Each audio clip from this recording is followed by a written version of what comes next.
Good afternoon or good evening, depending on where you might be. My name is Kevin Michael Grace, and this is the KMG show for Monday, July the 18th, 2022. I thought I would start off by talking about what's popular on Twitter, or more to the point, things that I have put on Twitter that are popular. And I have to confess that after 7 years of being on Twitter, I really have no idea what is going to be popular and what is not. I'll give you an example. A few days ago, uh, in response to two previous tweets, someone called Johnny Future had tweeted a picture of tractors, presumably in Ottawa. Working class, each one of those tractors costs at least $250,000. These aren't workers, they own capital, they are small business owners. There was a response side by side for someone called Nurbin. Communists when workers own the means of production and use that as leverage against the state. And there are two ghouls uh, who are gaping in horror. So I responded, the kulaks have nothing to lose but their chains. Let's see, we have 39 comments, 837 retweets, and 5,745 likes. And in terms of impressions, uh, let's see, almost 100,000, over 97,000 impressions, which would make this the second most popular tweet I've ever been responsible for. Some years ago, Ann Coulter retweeted something that I had done, and it got over 150,000 impressions. Let's start. Well, the second thing to talk about is scale. And this is an essay by our friend Frank Wright at his Substack, which I highly commend to you. What is scale? Mass society and its consequences have been a disaster for the human race. This post is about one big idea. Scale is that idea. It has been expressed as a backronym: size, complexity, atomization, liberalism, and elitism. Scale reduces to the idea that changes in size of social organization have large effects on human behavior, and that at the terminal stage, the effects on behavior become pathological and lead to deterioration of social health that can only be addressed by reversing the scale of social organization. This theory was originally inspired by, but is not dependent on, experiments performed on mice and rats, the National Institute of Mental Health, between 1958 and 1972, which showed behavioral changes strikingly similar to those seen in the modern world. These experiments by J.B. Calhoun, more on him later, show that population concentrations reached an inflection point beyond which the population would rapidly destroy itself. Scale necessitates a deeper treatment of human relations than those between rats and mice. The surface observation of behavioral change unfolds to an examination of the values and motivations of scaled human interaction. This gives us a simple division between transactional interactions and relational interactions. Transactional interactions are those adjustments to behavior made necessary by scale. Simply put, human interaction becomes more like a business transaction and thereby less human. The service economy, hyperconsumerism, identity crazes, tribal recognition through virtual portals, attachment to so called current thing avatars, depersonalization, and attendant forms of psychopathology are all related to the displacement of healthy human interactions with transactions. Dysfunctional behavior is another way of describing transactional, which again becomes necessary in negotiating the structures of complex and large scale social organization. This has replaced the relational model, which, broadly speaking, would be human scale relations. Relationships conducted face to face, shared experiences in the real world, a common experience of a consensus reality derived from real life. And attached to this is a story from 5 years ago from Dutch News.nl, which I talked about a couple of weeks ago. Dutch investors launch new marketing program for the Netherlands. Tri-state city. Comment mega city one coming to a country near you. Frank Wright continues, the mass mind popularized and propagandized through addictive digital media, news, and popular entertainment leads to a loss of organic identity. In the place of you, scale provides artificial identities created from mass ideology. The extreme effects of this loss of identity on human behavior lead to depression, isolation, depersonalization, and over socialization to a virtual and artificial distortion of human experience, made necessary by its being contingent upon a vast abstraction. Left alone, scale cannot correct itself and could provide no solutions to the increasing array of personality distortions it engenders in its attempts to promote an adjustment model to the teeming chaos presented as order. In conclusion, scale destabilizes personalities through the creation of inherently unstable mass society. It radically alters social behavior and, unchecked, leads to unsustainably high levels of pathology. Low birth rates, high levels of addiction, population churn, and the anhedonia of constant pleasure seeking are features of the trap in which we find ourselves confined. We no longer belong to each other, to a place or people, but to scale and its seductive, if poisonous, consolations. With the removal of moral, legal, cultural, and traditional restraint, typified by late stage hyper individualism, there are no limits to the exhaustion of the self in this vast and impersonal machine. Small scale enterprise and human relations are casualties of scaling up. There is no solution within this system. The only escape to this Calhounian cycle is the regeneration of society on a human scale. James Burnham's infamous book was the blueprint for an imagined future of bureaucratic efficiency.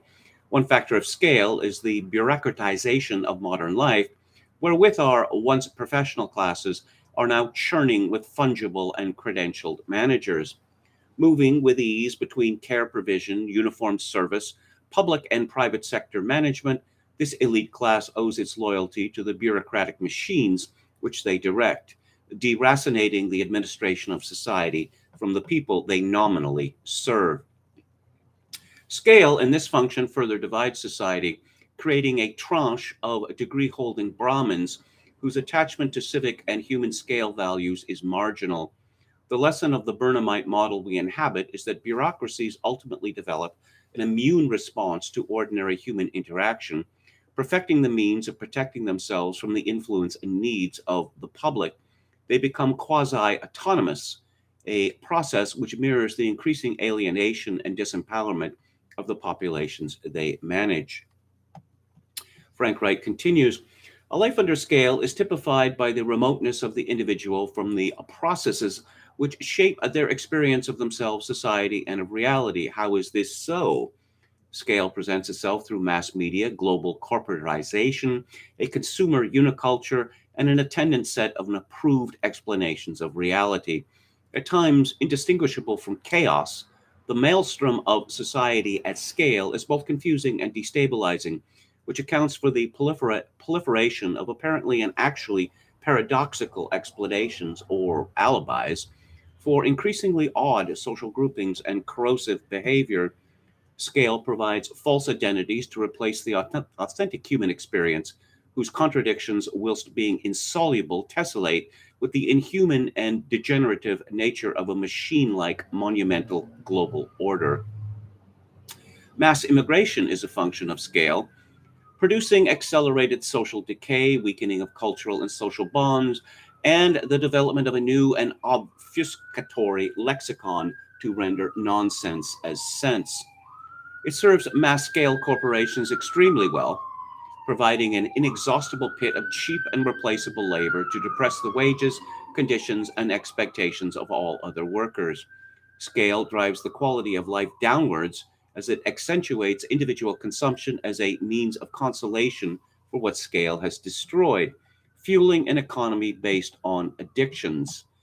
In the place of somewhere, scale makes an international nowhere. Its architecture anonymizing place as it reduces public interaction to sales, and the promotion of unlimited and therefore unsatisfiable desire. It provides the pills to numb the pain it will cause, marketing legal agents of indifference as antidepressants, whilst precipitating the type of social decline which leads to increasing illegal drug use, vandalism, theft, and the malaise of anomie, which arises from a necessarily normless monoculture. Scale replaces social bonds, meaningful human relationships with media tropes, avatars, and OnlyFans collectible trash. Every human activity is commodified to the point where therapy is seen as necessary and a social good. This is the obvious replacement of trusted family and friends, a priest, a wiser colleague, with a well remunerated stranger whose economic interest squares with your long term dependence upon themselves. It dissolves the organic self, who comes to rely on an inaccessible class of authorities for the terms to dishonestly describe their own experience. And there is a headline here from a website called Evie, presumably for women, an article from last year by Gwen Farrell. Over 50% of liberal white women under 30 have a mental health issue. Are we worried yet? Frank Wright comments the mental health outcomes for men are even worse. He continues, there is no escape from scale within the system. There is neither hope nor despair, simply the dedication to human scale relationships, which must be regenerated to replace the dehumanizing leviathan we once dreamed would make us happy, ordered, rich, and free. And Frank Wright provides a scale reading list, the aforementioned The Managerial Revolution by James Burnham, The Technological Society by Jacques Ellul, which we have discussed at this live stream, The Collapse of Complex Societies by Joseph Tainter, which we are continuing to discuss here, Interaction Ritual Chains by Randall Collins, related to small-scale social processes and their importance, and The Black Swan by Nassim Taleb, examining in part the exponential effects of large organization. Again, this is an essay from Frank Wright's Substack, which again I commend to you highly. Let's go to the chat. Hello to Anne Rundon from Beyond. Brian Frake says, good days. A HEMAR system is in Russian hands and an American mercenary is too. Not a good day for Ameriqua. Hello to Oscar Toe, Dan. Anne Run Clown Welt. Haven't seen that name in a while. Palpcasso 88. 2 cents. Dan Duvid. Atticus McBuddy, new name to me. I'm the true goat for making some goated oats. Okay. All right. And it goes on. Oscar Toe says, I was in another stream where a guy talked about Tainter. I had no idea he was so influential. Quachalango says, I think business transactions are very human, much trust required. Yes, of course, but not all human interactions should be reduced to business.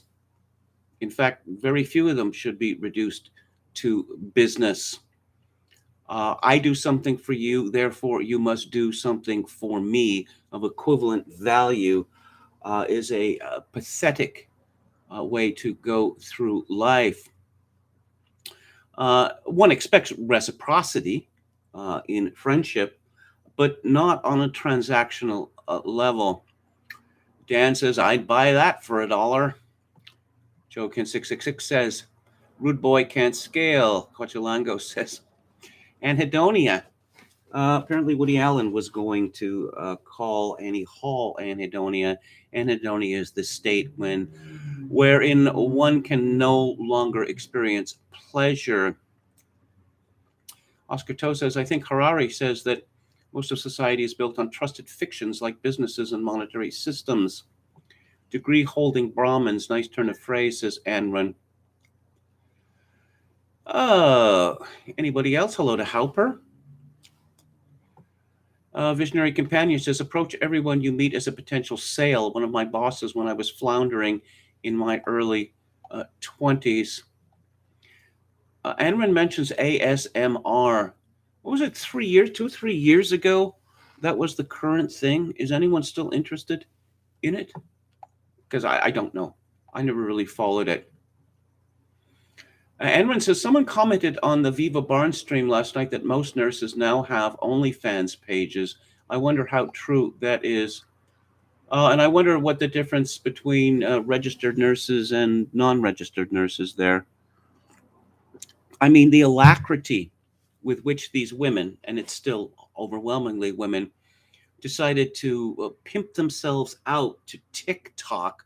Ooh, hospitals, such hilarious places. And here we are with our balloons under our gowns to give us big booties. Just disgusting. ASMR is profitable for some YouTubers currently, I think, says Oscar Toe. Oh, we're talking about Sting again? My trail of disgrace says they're all pretty terrible. The police and Sting are too sterile for me. I don't hate all ersatz punk, but they're unpleasant ersatz. Well, I like the police quite a bit, and I liked a lot of what Sting has done. He's a fine songwriter and singer. I watched Escape from Alcatraz last night. Do you think the three convicts escaped, or do you think they drowned? This is from Palpcasso 88. Well, despite my aspirations to being a stoic, I am in fact a romantic. So of course, I think that they escaped. I had no idea Sting was a Geordie, says Chogaken 666. Really? Brian Ferry is a Geordie too, of course. And genuine, lower class. Brian Ferry's father raised pit ponies for the mines, and you wouldn't know it looking at his son. A Visionary Companion says the last time I got a nether scope, I was spooked when I heard a nurse trainee complain, "Ew, that's gross. I don't want to do this." Well, I guess it is kind of gross, but that's the job they have chosen. I wanted to talk a little bit about John B. Calhoun. I'm going to read from Wikipedia. Born in 1917, died in 1995, was an American ethologist and behavioral researcher noted for his studies of population density and its effects on behavior. He claimed that the bleak effects of overpopulation on rodents were a grim model for the future of the human race. During his studies, Calhoun coined the term behavioral sink to describe aberrant behaviors in overcrowded population density situations, and beautiful ones to describe passive individuals who withdrew from all social interaction. His work gained world recognition. He was born in Elkton, Tennessee, and he went to the University of Virginia, where he got his BA, then an MS and PhD from Northwestern. The subject of his thesis was the 24-hour rhythms of the Norway rat. He taught at Emory and Ohio State, and then his most famous work was done at Johns Hopkins University.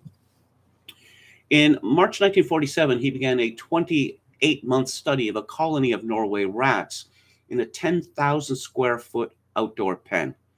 Even though 5 females over this time span could theoretically produce 5,000 healthy progeny for this size pen, Calhoun found that the population never exceeded 200 individuals and stabilized at 150. Moreover, the rats were not randomly scattered throughout the pen area, but had organized themselves into 12 or 13 local colonies of a dozen rats each. He noted that 12 rats is the maximum number that can live harmoniously in a natural group, beyond which stress and psychological effects function as group breakup forces. In 1951, Calhoun and his family moved back to Silver Spring, Maryland, and he worked for Walter Reed Army Medical Center before gaining a position at the National Institutes of Health, where he worked for the next 33 years. Calhoun pursued his experiments in behavior using domesticated Norway rats at his lab on the second floor of a huge barn on the Casey farm in the country outside Rockville, Maryland. The area is now a suburban center, but the barn still stands, renovated for suburban usage. In the days of Calhoun's occupancy, there was a small, cluttered office area at the top of the stairs The rodent odor was overpowering, and it took some time before one could breathe normally. The research area was divided into three parts. Each room was divided into quarters by 2 foot high partitions. V-shaped ramps connected pens 1 and 2, 2 and 3, and 3 and 4. Pens 1 and 4 were not connected. Mounted on the wall in the corner of each quarter was an artificial burrow, which could be accessed via a spiral staircase. In 2 of the quarters, the burrows were 3 feet from the floor, and in the other 2, the burrows were 6 feet from the floor. Each quarter also contained a drinking station and a feeding station. These variations in environment led to differences in behavior patterns and ultimately to the concept of behavioral sinks. In the early 1960s, the NIMH acquired property in a rural area outside Poolesville, Maryland. The facility that was built on this property housed several research products, including those headed by Calhoun. It was here that his most famous experiment, the mouse universe, was created. In July 1968, 4 pairs of mice were introduced into the habitat. The habitat was a 9-foot square metal pen with a 4.5-foot high sides. Each side had 4 groups of 4 vertical wire mesh tunnels. The tunnels gave access to nesting boxes, food hoppers, and water dispensers. There was no shortage of food or water or nesting material. There were no predators. The only adversity was the limit on space. Initially, the population grew rapidly, doubling every 55 days. The population reached 620 by day 315, after which the population growth dropped markedly, doubling only every 145 days. The last surviving birth was on day 600, bringing the total population up to a mere 2,200 mice, even though the experiment setup allowed for as many as 3,840 mice in terms of nesting space. The period between day 315 and day 600 saw a breakdown in social structure and in normal social behavior. Among the aberrations in behavior were the following: expulsion of young before weaning was complete, wounding of young, increase in homosexual behavior, inability of dominant males to maintain the defense of their territory and females, aggressive behavior of females, passivity of non-dominant males, with increased attacks on each other which were not defended against. After day 600, the social breakdown continued and the population declined toward extinction. During this period, females ceased to reproduce. Their male counterparts withdrew completely, never engaging in courtship or fighting, and only engaging in tasks that were essential to their health. They ate, drank, slept, and groomed themselves, all solitary pursuits. Sleek, healthy coats and an absence of scars characterized these males. They were dubbed the beautiful ones. Breeding never resumed, and behavior patterns were permanently changed. The conclusions drawn from this experiment were that when all available space is taken and all social roles filled, competition and the stresses experienced by the individuals will result in a total breakdown in complex social behaviors, ultimately resulting in the demise of the population. Calhoun saw the fate of the population of mice as a metaphor for the potential fate of man. He characterized the social breakdown as a second death, with reference to the second death mentioned in the biblical book of Revelation. And we can take a look at that quotation in the NIV. Whoever has ears, let them hear what the Spirit says to the churches. The one who is victorious will not be hurt at all by the second death. Behavioral sink, again from Wiki.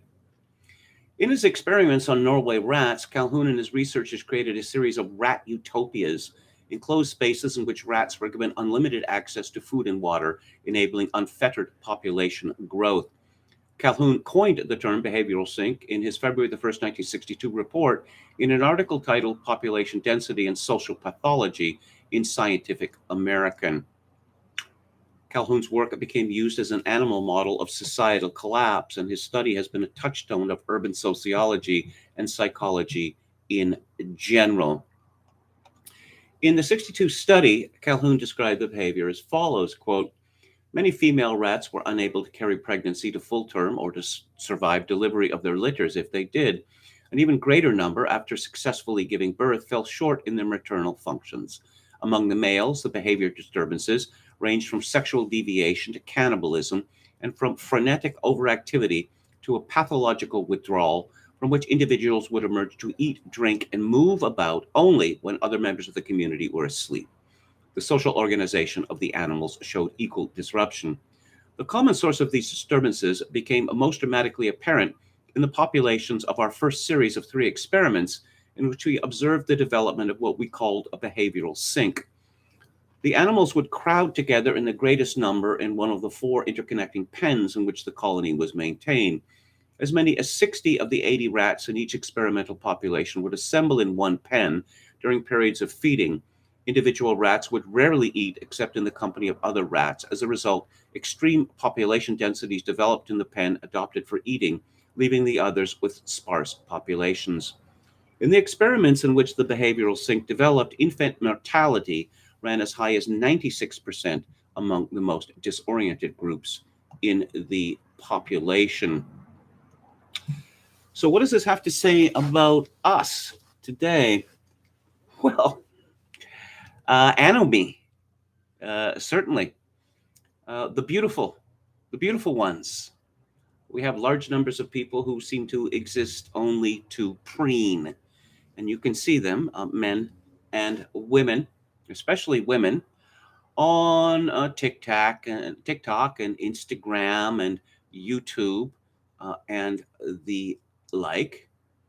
That birth rates have fallen in the West to well below replacement level. And we are told that we should get used to living in pods. This is being hammered home to us. It's going to be like a dormitory. You're going to be stacked up. You're going to have your pod. You'll have your cell phone and your charger, and there'll be some sort of communal space. And of course, it's not really possible to be married or even to carry on any kind of sexual relationship under such circumstances. But that is the future. I doesn't sound like a particularly good idea to me. I'll just conclude here. As Calhoun admits in his introduction, he was not solely concerned with mice. His thoughts were on man and the death of the spirit. Calhoun's experiment provides a realistic representation of social interaction. Calhoun's description of his mice colony also lent itself readily to anthropomization, societal dropouts, welfare moochers, delinquent youth, feckless single mothers, and socialites warped in narcissism. You know, what was it, a week and a half ago, when the Rogers network went down in Canada, which also took out the Interact network, which all debit transactions are on their servers, a very strange thing happened. Apparently, you had people wandering the streets of places like Toronto in a panic or near panic. Where's the Wi-Fi? Is there any Wi-Fi? Is there any Wi-Fi? Also, even better, where's my bank? I don't know where my bank is. I need to know where my bank is. And so my smartphone isn't working and I can't find my bank. And I thought, so you don't know where you live anymore? You don't know where your bank is? And even if you had a street address, it would be difficult, if not impossible, for you to get there physically. I didn't see very many people commenting on that aspect of the outage, but it was both, to me, both frightening and hilarious. Speaking of rat populations, let's talk about New York City. This is a piece from the New York Post 3 days ago. The Big Apple stinks, all right. Mayor Eric Adams said Friday when asked about New Yorkers' record-breaking odor complaints, but it's not the stench of dirty streets that bothers him, it's all the pungent weed smoke everywhere. Adams said with a chuckle, "The number one thing I smell right now is pot. It's like everybody's smoking a joint now. You know, everybody has a joint." Adams' comments came in response to questions from the Post about disgusted residents and workers who said Thursday that the city smelled worse than ever this summer. Various Manhattanites described the foul odors as rancid, gnarly, and cadaverous, and like a used diaper. I'm not smelling. Maybe I have a New York nose, Adams said during a news conference. I'm not smelling. Calls to 311 show that outdoor odor complaints are an all time high after rising 54% to 5,746 through June 30th compared to the same period in 2021. Well, um, I spent a month in New York in 1985 in Manhattan, and it stinks in the summer. It stinks horribly. I mean, New York's Manhattan is supposed to be what, the most glamorous place in the world, but it stinks. And here's a picture of what would appear to be a place in Chinatown in New York City. And the amount of garbage tossed, not just on the sidewalk, but on the street itself, is rather awe inspiring. I have to give it credit for that. And there's two black men sitting on a staircase, looking out at the garbage, and one can only imagine what that smells like. Oh, but wait. Despite a recent survey by Time Out magazine that ranked New York as the second dirtiest city in the world, Adams claimed the piles of trash and rats running wild weren't that bad and faulted merchants for not tidying up the sidewalks. I think the city is getting cleaner, he said. But store owners have their job to do too. Everyone has to sweep up in front of your spot. You've got to bag your garbage. Everyone has to chip in to do so. Are Manhattanites well known for getting along with each other, with working communally? Again, my experience in New York, the personal experience, and what I've read for many decades is that New Yorkers seem to delight in their rudeness, revel in it, even. And let's talk about intersectionality. Don't you just love it? Another new Substack from Second City Bureaucrat. You may know his Twitter page, always entertaining. This is called Pluralism, Crisscross, Intersectionality. Your intellectual genealogies don't hold up. He begins, I've been sour of late on intellectual genealogy, intellectual history, as an explanation for contemporary trends like wokeness. But when in the course of my important studies, I encounter what appears to be a historical analog to a modern intellectual trend, I feel obligated to report on it. Below, I survey some trends analogous to the intersectionality so important to wokeness, which is the most recent instantiation of critical studies, or what I'll call ethno-methodology in the humanities. Once upon a time in Anglo-American sociology, it was common to speak of conflict and consensus theories of social dynamics, which of course we have discussed at great length with our readings from Joseph Tainter. With conflict theories typically, though not always, reducing ideology and social dynamics to mechanical, non-psychological forces like economics. Marxism, for example, with its reduction of social dynamics and ideology to class conflict, would be classified as a conflict theory. In the synthesis of C. Wright Mills, whose work informs much of the conspiracy left today, economics and social status are collapsed into a concept that defines who is elite. In the synthesis of Pierre van der Berge, whose work was influential on Steve Saylor, the Marxist reduction is retained but deprecated in favor of inclusive fitness, i.e., the natures of ideologies and social movements are explained primarily by Hamilton's rule and genetic competition, and secondarily by class conflict. A consensus theory was offered by John Murray Cudahy, whose book, or his most famous book, I discussed on Luke Ford's live stream years ago. Cudahy called the WASP a sociological tradition espoused by sociologists like Talcott Parsons. Although the tradition begins with the American social gospel movement in the 19th century, it was influenced by non-WASP continental authors such as Emil Durkheim and Max Weber. Cudahy refers to crisscross, but the theory itself seems to predate the label. Roughly, the theory affirms the independence of variables such as status, power, wealth, race, and religion, without reducing any one variable to another. These sociologists further observed that crisscross, tension, or conflict among multiple irreducible variables could explain the stability of states and communities better than conflict theory. Cudahy points to E.A. Ross, an American sociologist writing in 1920. Quote, a society, therefore, which is ridden by a dozen oppositions along lines running in every direction, may actually be in less danger of being torn with violence or falling to pieces than one split just along one line. For each new cleavage contributes to narrow the cross clefts, so that one might say that society is sewn together by its inner conflicts, unquote.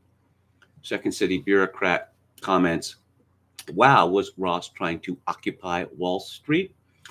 In 1930, the German legal philosopher Carl Schmitt, who we've talked a great deal about on this live stream, encountered this approach in a different context through the pluralism of G.D.H. Cole, Fabian Society member, and Harold Lasky, labor. As a staunch defender of the secular continental state, Schmitt called such pluralism Anglo-Saxon theory and polemically summarized the perspective. Quote, the state becomes a social group or association existing at best side by side with, but on no account above, the other associations. For all these complexities of duties, for the plurality of loyalties, there is no hierarchy of duties, no unconditionally decisive principle of superiority and inferiority. Specifically, the ethical attachment to the state, the duty of fidelity and loyalty, appears as merely one among many other ties, besides loyalty to the church, union, or family. Loyalty to the state takes no precedence, and state ethics is a special ethics among many other special ethics. Whether there is any total social ethics whatsoever is unclear in both Cole and Lasky. The former speaks vaguely of an apparently all-encompassing society. Second City Bureaucrat comments, the most recent restatement of this theory seems to have been influenced by the left via Louis Althusser and other absurd French intellectuals with quintessentially French personal lives, who in turn trace their ideas to Marx, Hegel, Nietzsche, and Heidegger. The term it falls under now is intersectionality. The internet tells me it was invented by a black legal philosopher called Kimberley Crenshaw during the last round of academic culture wars in 1989. In Kimberley's words, this is intersectionality. Quote, intersectionality, one of the foundational concepts within the social sciences, complicates traditional approaches toward the study of race, gender, class, and sexuality by treating these factors as interconnected variables that shape an individual's overall life experiences rather than as isolated variables, unquote. At first blush, this sounds like a theoretical refinement designed to resolve disputes over who is the meekest and therefore most deserving of inheriting your parents' estate. But it also contains a concession that within some broader community, say academics, there exist multiple forms of conflict deriving from race, culture, religion, gender, and so on. Intersectionality is therefore a nod toward pluralistic consensus. Intersectionality simply transforms vectors of victimization into sources of legitimate ethical duties, such that it is more or less functionally equivalent to the crisscross and pluralism models discussed above. Thus, it appears that both Anglo-Saxons and French theory activists arrived at the same framework for identitarian pluralism. Again, this is from the Substack of Second City Bureaucrat. Diversity. Don't you just love it? I know we all do. We valorize it. I mean, is there any value higher than diversity? Well, according to this story from Venture, it's pretty close to the top. A recent poll by analytics and advisory company Gallup asked 13,085 U.S. employees what was most important to them when deciding whether to accept a job offered by a new employer. Some answers were those you'd likely expect, such as a significant increase in income or benefits. 64% of respondents said this was very important to them, while 61% said they wanted greater work-life balance and better personal well-being. A large chunk of the respondents, 42%, said this mattered also. Quote, the organization is diverse and inclusive of all types of people, unquote. Potential hires, as well as those already working for a company, want to know their employer is paying a lot more than lip service to the ideals of diversity and inclusion. This is important particularly for the millennial and Gen Z cohorts. Pew Research says that members of Gen Z are more racially and ethnically diverse than any previous generation. 1 in 4 is Hispanic, 14% are African American, and 6% are Asian.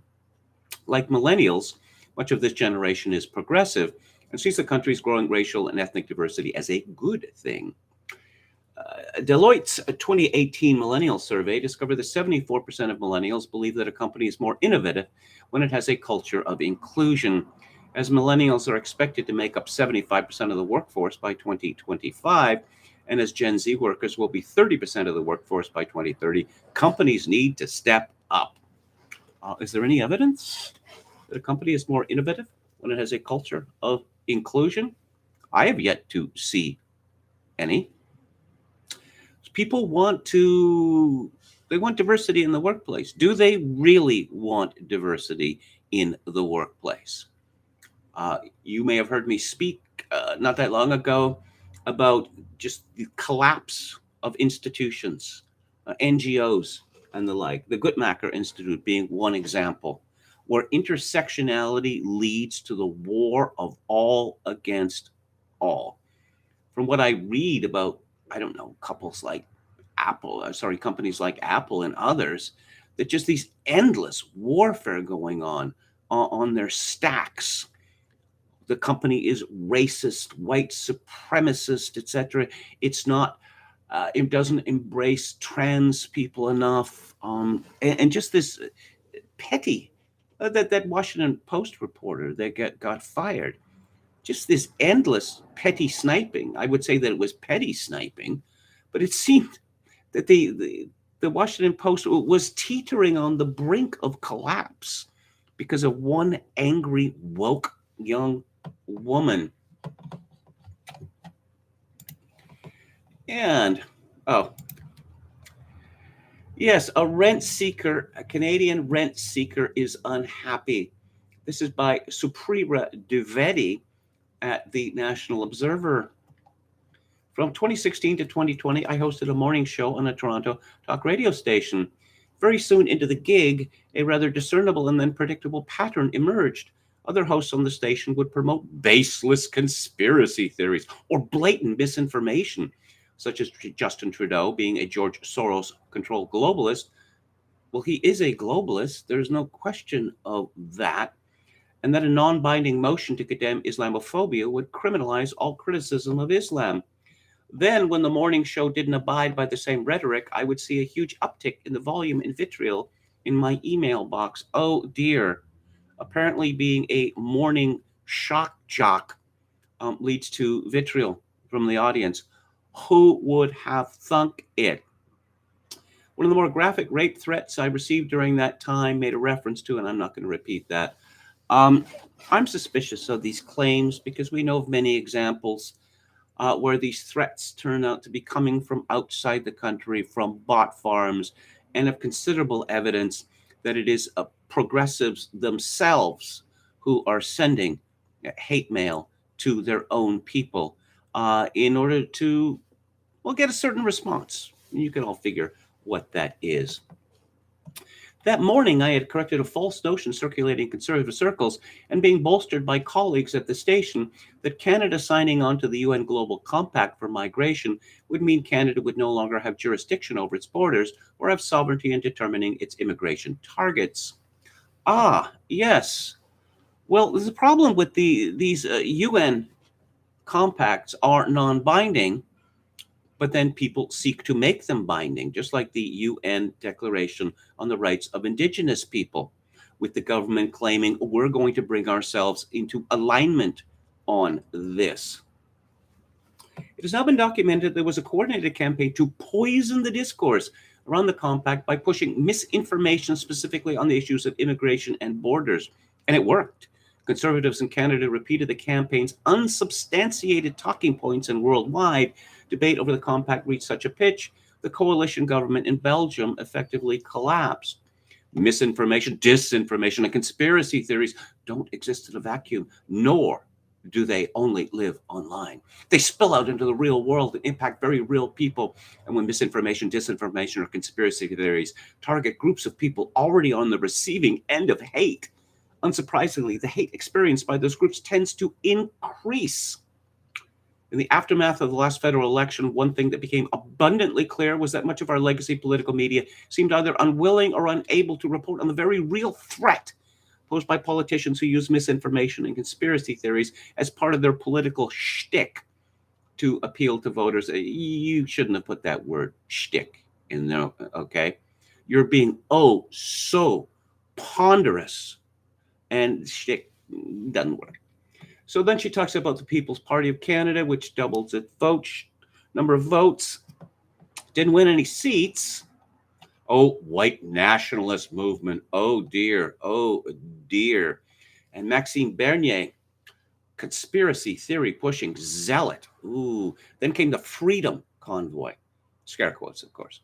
Suddenly, white journalists were regularly on the receiving end of deranged diatribes and threats of violence for reporting basic facts, akin to what their Jewish, Muslim, and BIPOC colleagues had experienced for years. There was a glimmer of hope that we'd collectively start to take these issues more seriously. If you want to see real hatred in the Canadian media, read about what the BIPOC, in particular, I suppose we could say, those journalists who come from the Indian subcontinent have to say about white people. As to hatred directed at Jews in the media in Canada, who's this coming from? Could it be coming from one of the other groups mentioned? From BIPOC people? From people not from these shores? Yes. Oh no, the World Economic Forum, conspiracy theories about the World Economic Forum. Guess who's partnering with the government of Canada for digital ID? Right at the top? Why, that would be the World Economic Forum. Just a coincidence. And the World Economic Forum is just a talking shop that has no power, which is why every year all of the grandees of the world make a pilgrimage to Davos in Switzerland. As both NDP MP Charlie Angus and CPC MP Michelle Rempel-Garner have noted, there's a very real danger in mainstreaming conspiracy theories about a secret elite cabal controlling the country. Oh, the conspiracy theories. The World Economic Forum says by the year 2030, you will own nothing and you will be happy. They're not bothering to keep it secret. Not bothering at all. There are plenty of fundamentally good and decent conservatives out there. Oh, yes. Thank you. Thank you for your concern, trolling, rent seeker. Oh, the revelations from the January 6th committee hearings in the U.S. should serve as a stark warning to Canadians as to what happens when conspiracy theories and disinformation become mainstream by the political establishment. What, police are going to open doors and let people into the Capitol? In the meantime, I look forward to Canadian columnists telling us that we should consider ourselves lucky that we're not in the same boat as the Americans. After all, our conservatives only actively cheered on and supported the people who are trying to subvert Canadian democracy. They didn't actually try to subvert it themselves. Ooh, your passive aggression burns, Supriya Dwivedi. If you go to National Newswatch in Canada every morning, or you go to the CBC or go to Global News, white supremacy, oh my God, white supremacy is taking over. Well, it already controls Canada, only it's getting worse. But apparently Canadian columnists are not yelling loud enough for our rent seeker, who is described as the Director of Policy and Engagement. What does that mean, engagement?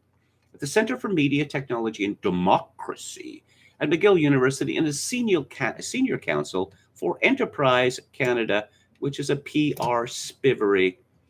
The Toronto Star describes her as a liberal, capital L, strategist, but National Observer does not. It's a commonplace, with all of these bindies, particularly the women. Look at me, look at me, look at me. Why aren't you looking at me enough? I am a brown woman who is angry Everyone stop doing what you're doing and listen to me. Too funny. This is from Mary Harrington at Unheard. Why did the American Civil Liberties Union push for gender self ID in prisons? A change in prison policy towards trans inmates had a predictable result. News that a women's prison in New Jersey had recently moved a transgender prisoner to a male facility after he impregnated two females highlights a grim fact that the movement we once knew as the left has been colonized by an elite campaign to abolish material reality to the detriment of everyone else. Moral inversion, as it has been dubbed. Now, you probably know this story, and I'll just go to the conclusion here. A knowledge class organization like the ACLU is full of lawyers and charity workers and around 60% female. You'd expect its staff to be enthusiastic about a policy that aligns with their class interests and whose downsides they're never likely to experience. Progress, then, is increasingly the name we give to the elite driven war on reality, whose benefits accrue at the top of the social hierarchy and whose negative externalities cluster at the bottom. Rather than engaging in futile ideological arguments against this covert class war, those on the side of reality should use reality's weapons and explore ways of obstructing the financial support that allows this assault to continue. I was struck by a comment from a person with an Irish surname that I cannot pronounce, first name Lennon. This article is spot on. The NGOs, the activists, and their cheerleaders in so-called knowledge work who seek to deny or minimize material reality really do need to be called out for what they are doing. They are committing a class war on working class people and their interests.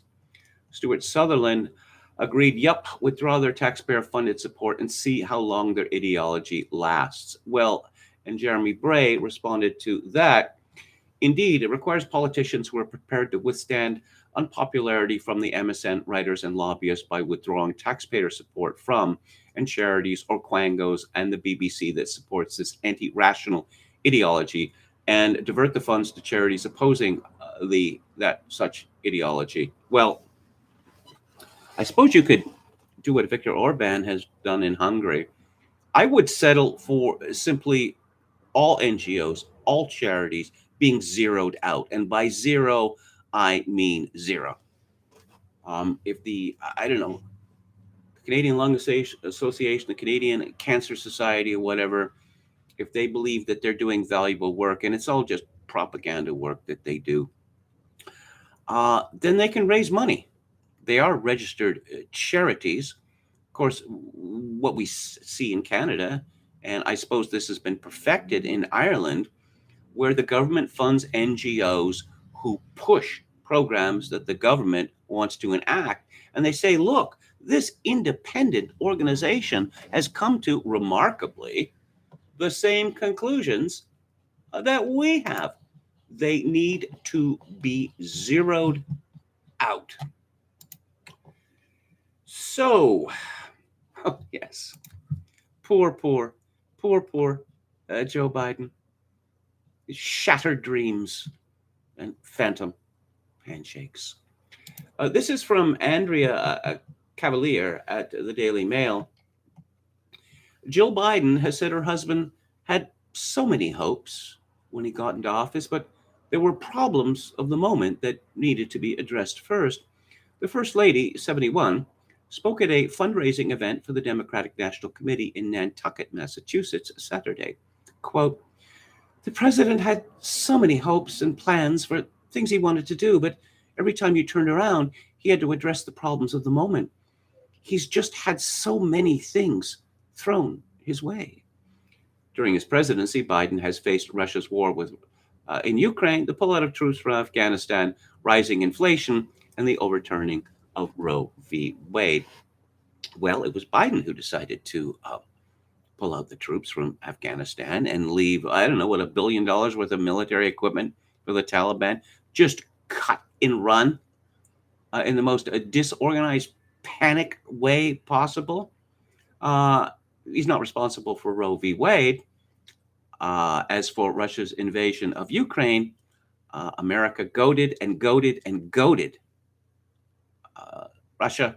They finally invaded, which is what Biden and the neocons wanted, because this was going to be their opportunity to crush Russia once and for all. Oh, rising inflation. How did rising inflation come about? Well, I'll tell you, because the governments in North America, well, in Western Europe, they just panicked, blind panic over COVID 19. So they destroyed the economies. No, we'll make it better. Well, by printing trillions upon trillions of dollars, and or if you can't print it, just borrow it, because that's never happened in the past. That oversupply of money has led to rampant inflation. But poor Joe Biden, he wanted to do so much. Now he's reduced to wandering around the stage blindly, shaking hands with people who aren't there. Tucker Carlson said on Fox last week what many of us have been saying for years. It's not really a secret that sometimes, a lot of the time, Joe Biden seems completely out of it. And other times, he seems far more focused, even later in the day when he should be sundowning. And the reason for that? Drugs. Adderall, specifically. Beloved by teens, and now beloved by a president. Let's go to Jim Kunstler's column for today, which is on the same subject. It's like our country is trapped on one of those swirling carnival rides beloved of the county fairs, only the felonious mutt who runs the ride has nodded off in a fentanyl delirium with the motor running at maximum speed. And the children of all ages locked in the pods of this infernal machine shriek and vomit with each sickening rotation as the half-century-old swing arms groan and wobble from metal fatigue on their squealing pivots, and suddenly comes a deafening crunch of gnashed gears, the smell of burning oil, and the pathetic whimpering of the nearly dead. That's us. Some terrible midsummer accident of state has befallen the USA Carnival, and most are too dazed to know it. Whose idea was it to send the wind-up doll president called Joe Biden to Saudi Arabia? I could just imagine what went on in the chamber in private with JB and MBS, that would be the latter being Crown Prince Mohammed bin Salman. Virtual autocrat of the oil-soaked desert land, the American visitor muttered something about wanting an ice cream cone before dropping into a catatonic 1,000-yard stare. How does this thing work?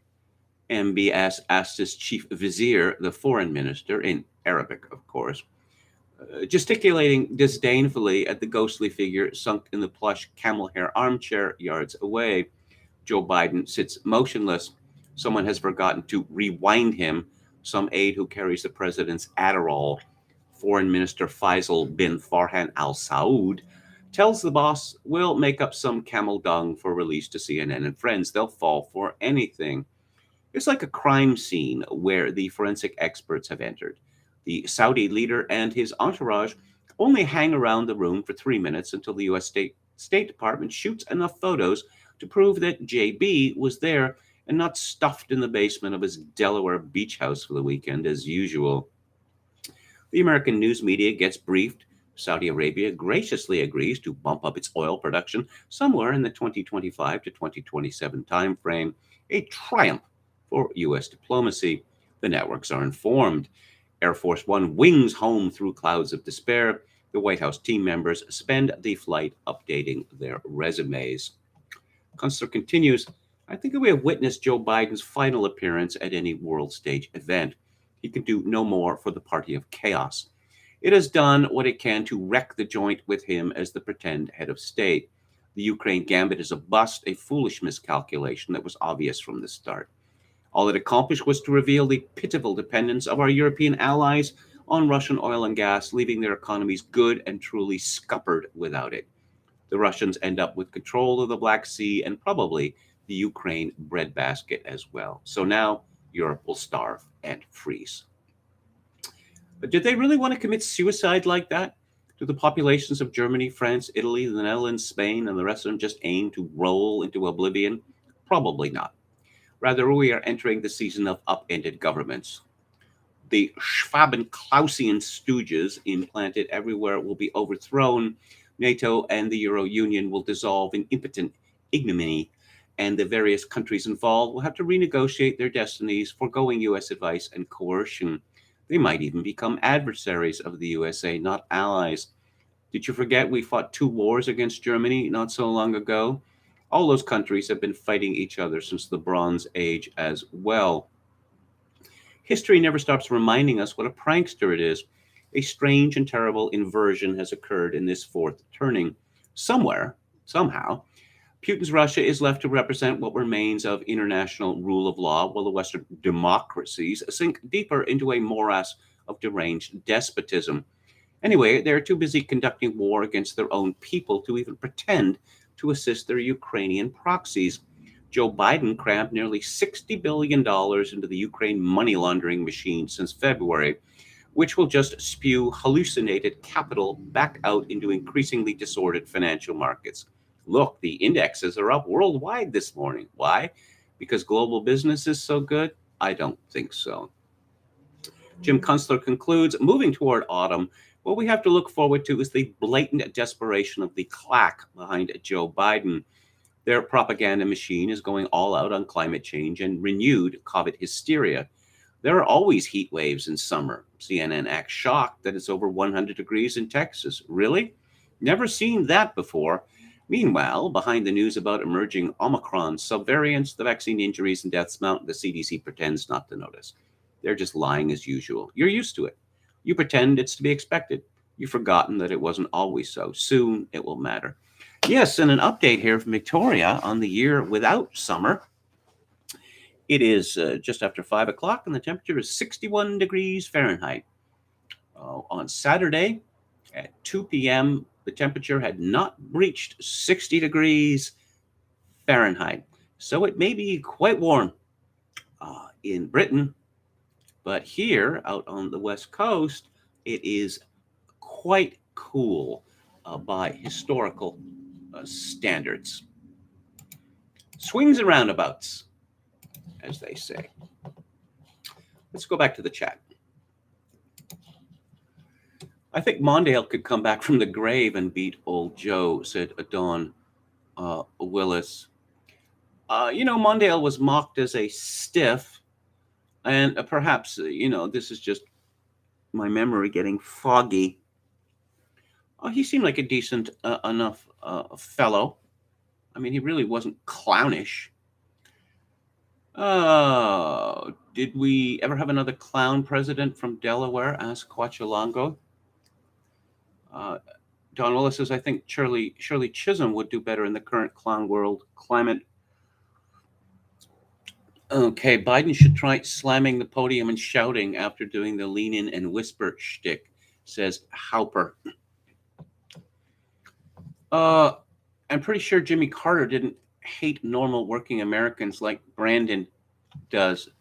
Well, Jimmy Carter inflated his resume a little bit, but you could hardly call him a career politician. He was a one-term governor of the state of Georgia, whereas Joe Biden has been was ensconced in the Senate of the United States since January 1973. He was elected as a 27-year-old of no accomplishment, and he was, he was running against, I'll call him J. Farnsworth Pennypacker III, and he was the voice of youth. He liked muscle cars, man, and he liked to say the word man a lot, and he kept that shtick, red word up, for decades, and he's still doing it. Imagine being able to dethrone Carter as the worst president ever. Quite a feat. Well, you remember what the Simpsons called Jimmy Carter, right? He's history's greatest monster. I wonder if the buffet at this event served tacos, said Dan. After tonight's show, Kevin will be auditioning for the role of Sky Masterton in a local production of Guys and Dolls, says Anrun. Did KMG wear suits to hardcore shows back in the day? Sometimes I did. And I was on TV once as a result of this. I was going into, there was this dive place on Hastings Street called Smiling Buddha. It used to be, OG nightclub, and it had become a parlous place, and then punk bands were booked there. The band 5440 eventually bought the famous neon sign, and they had a camera crew. This would have been, 1977, I guess, to experience this new thing called punk. And there I showed up in a suit and tie, worsted suit, and I guess this was thought newsworthy enough. I just like to confound people's expectations like that. I found it quite amusing. Where is Popper's Rempel? We haven't heard much from her. KMG, what was your yearbook quote? Asked Quachalongo. I'm not going to repeat it because it is simply too embarrassing. Okay, Don Willis says, haircut today? Yes. Yes, I cut my own hair today. I had this Schick trimmer, and it stopped working. So I thought, well, I'll get another one. And the simple trimmers are all gone now. Nope. The trimmers all have all these different attachments and the like. And this one was a company called Wall or Vol, W-A-H-L. I think it cost me $42 or something like that. It's got a whole bunch of different things you can stick on it for different purposes. I haven't really looked at the instructions yet. If you have to explain the joke, reminds us. Don Willis reminds us. I keep the diversity away from my house by blasting Sting at full volume, says Palcasso 88. Oh, we're talking about baseball cards? Okay. I collected baseball cards when I was young, and like many people, I suppose I could say, golly, I wish I'd, kept all my baseball cards. But who kept the baseball cards? Also, we used to play games where we'd win baseball cards by flicking them against the wall, which is not good for the baseball cards. They get bent and dirty. Decades later, at some point, I was collecting baseball cards, and I forget the name of the company. The cards were getting more and more elaborate, and there was just a total collapse in the worth of. No, it was NFL cards. Just the market just collapsed pretty much overnight. Jay Blatarski says, I don't know why everyone is upset about Hunter, who hasn't FaceTimed while eating a sandwich with a prostitute tied up in the background with a bag over her head. Happens all the time. KMG, should California be split up into several smaller states, says Palcasso 88. Yes, indeed. Small is beautiful. The eastern part of the state is disenfranchised. There's all these counties. They're mostly smaller ones where Trump won easily in 2016. But, the votes from San Francisco and Los Angeles County and, the whole area, the Bay Area, and even San Diego is pretty much turned blue. Cutting your own hair is based, says Don Willis. Well, as Bill said on King of the Hill, even if you mess it up, it will grow back. So now I'm going to talk. Oh, yes. Hunter Biden. Wow. There's a great segue. And let's talk about sensitive soul, Douglas Murray.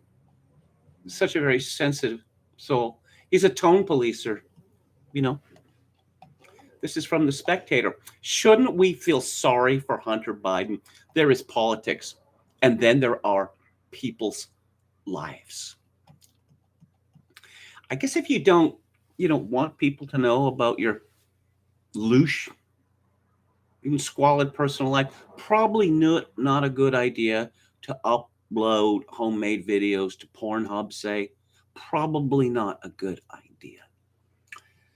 So scandal is such a wonderful driver of human emotions. Just think of the number of things you get to feel in one go: horror, disgust, relief, superiority, guilt, and glee, to name just a few. All these flooded through a portion of the American public again this week when a new video emerged of Hunter Biden. Hunter is the sole surviving son of President Joe Biden, and it is uncontentious to say that he is a tortured soul. His mother and one-year-old sister died in a car crash in 1972. Hunter and his older brother, Bo, were injured, but they survived.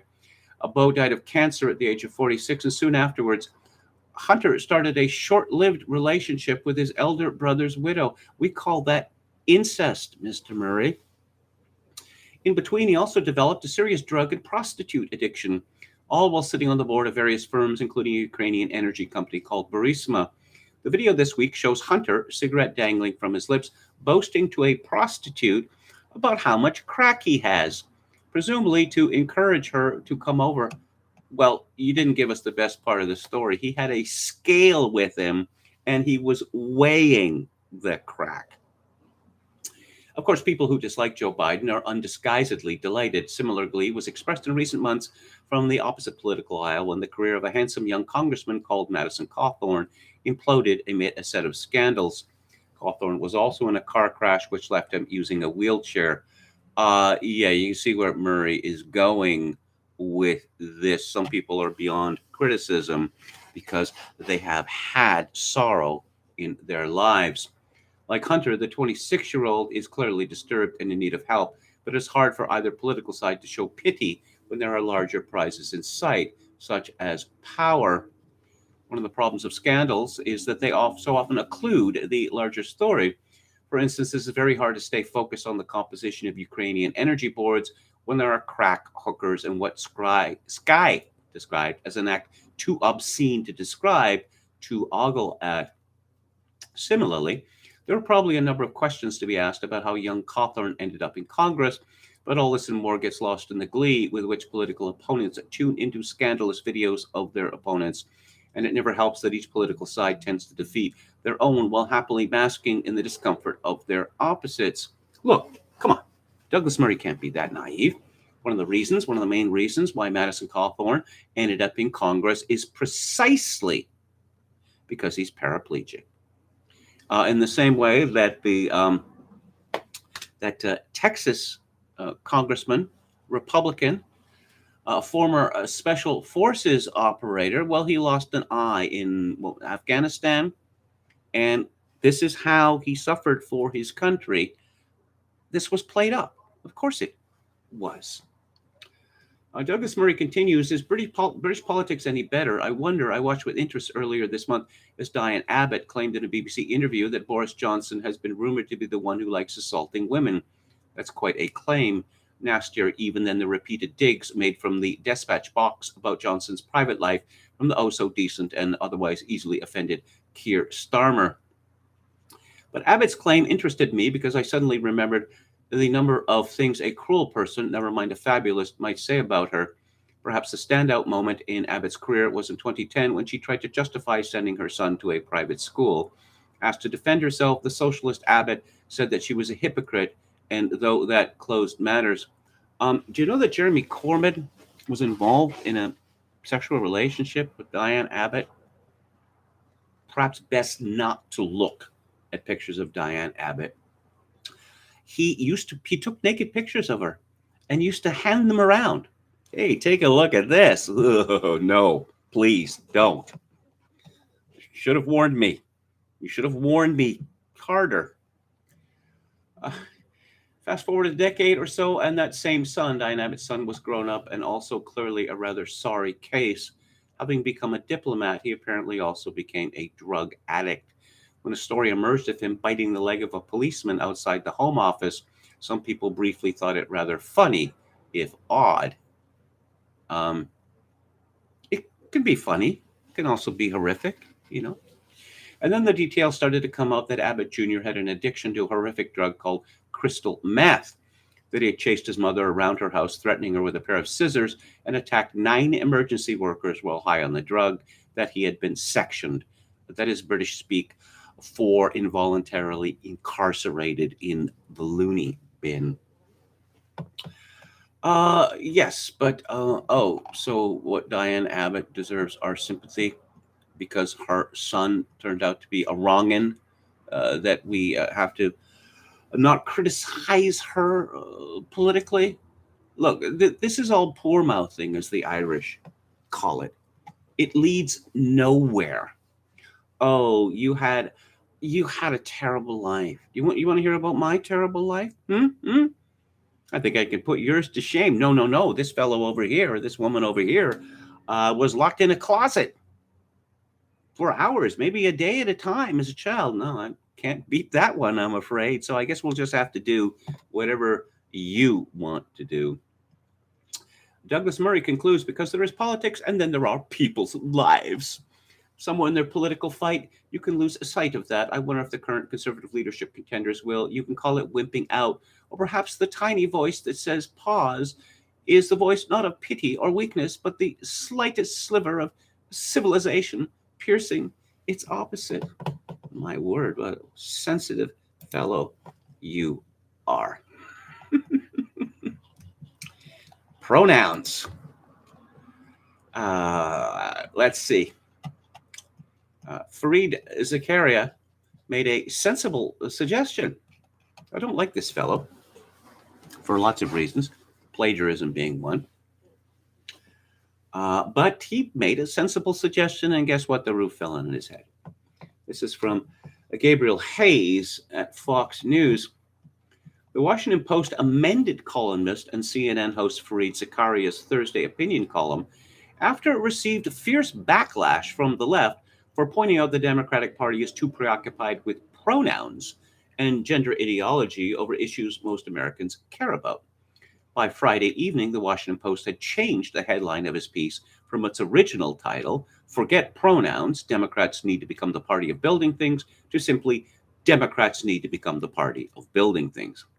Zakaria's headline, an argument that getting stuff done is a lot more important to most Americans than using the right pronouns, angered leftists, notably the husband of Department of Transportation Secretary Pete Buttigieg, Chasten Buttigieg.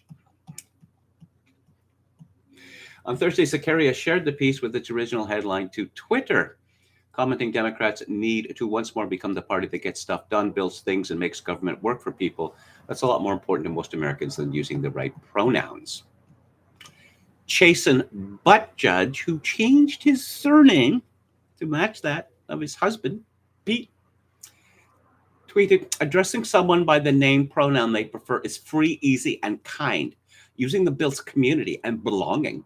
Democrats can walk and chew gum. We can fix roads and build bridges while also making it a little easier to go about your life. That's called freedom.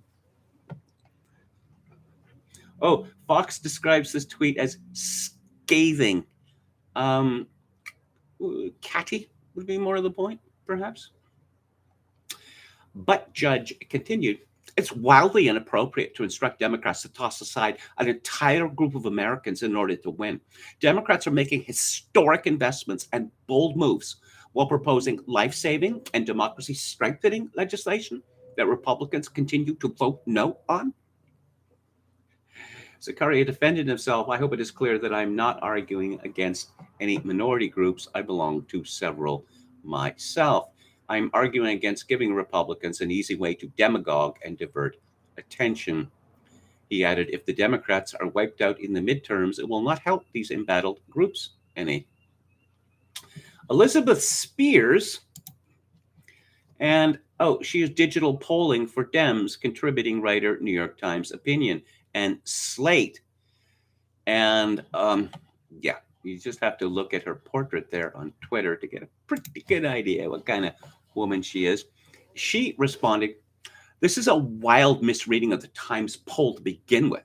But if you conflate civil rights with pronoun etiquette and are completely unaware that you're parroting a transphobic GOP talking point, maybe step back from the keyboard. And yeah, there was one other person here, uh, not liberal podcaster Kimberly Johnson, some alleged comedian who responded. Kate Willett tweeted, aside from being wrong, this just isn't even true. Democrats failed to pass Build Back Better because centrist Democrats blocked it. None of this has anything to do with trans people or pronouns. Okay. So I went to Kate Willett's Twitter feed and I thought, you're a comedian, right? These aren't jokes. These aren't sentences. These are barely thought fragments. But there's a language. These people have their own language, their own vocabulary, and they all end up sounding like each other. It's quite remarkable. And let's talk about Corona Doom. Mark Stein writes at his website, steinonline.com, Thank all of you who dialed up the Mark Stein show on Ulster's glorious 12th. Despite the usual technical glitches, Mark yet again thrashed Piers Morgan on the Tuesday ratings, despite all the bus sides the generous Mr. Murdoch has bought his star signing. Wednesday's Stein show was a special edition devoted to a topic Mark has focused on, particularly in the last 6 months, the devastating damage done around the world to millions of hitherto healthy persons by the COVID vaccines. We're hearing more and more about that. There's an attempt to silence these people. Oh, yes, there's anecdotal stories. They're useless. Oh, so when you talk about your partner supposedly suffering from long COVID, or do you know that my father died of coronavirus? You're going to mention how old he was? Because my own father, in real life, died of coronavirus. He was 89 years old. He was, to say that he was senile isn't quite bringing home just how far gone he was. He was an absolute wreck in agony, mental agony, because he couldn't understand why he ended up being strapped to a bed in a treatment center that he was placed, and he was strapped to a bed because he kept trying to escape and routinely attacked staff members. He'd been there for 6 months. That's the typical longevity of people in long-term care facilities, 6 months. So, if you want to play the anecdotal game, I can play the anecdotal game, but what's the point? Oh, your anecdotes are worthless, whereas my anecdotes are gold. No, it doesn't work like that. So, a piece by Roy Matthews in The American Mind. When Václav Havel wrote The Power of the Powerless in October 1978, the essay went on to become a manifesto of dissent for citizens struggling against communist regimes in Czechoslovakia, Poland, and across the Eastern Bloc.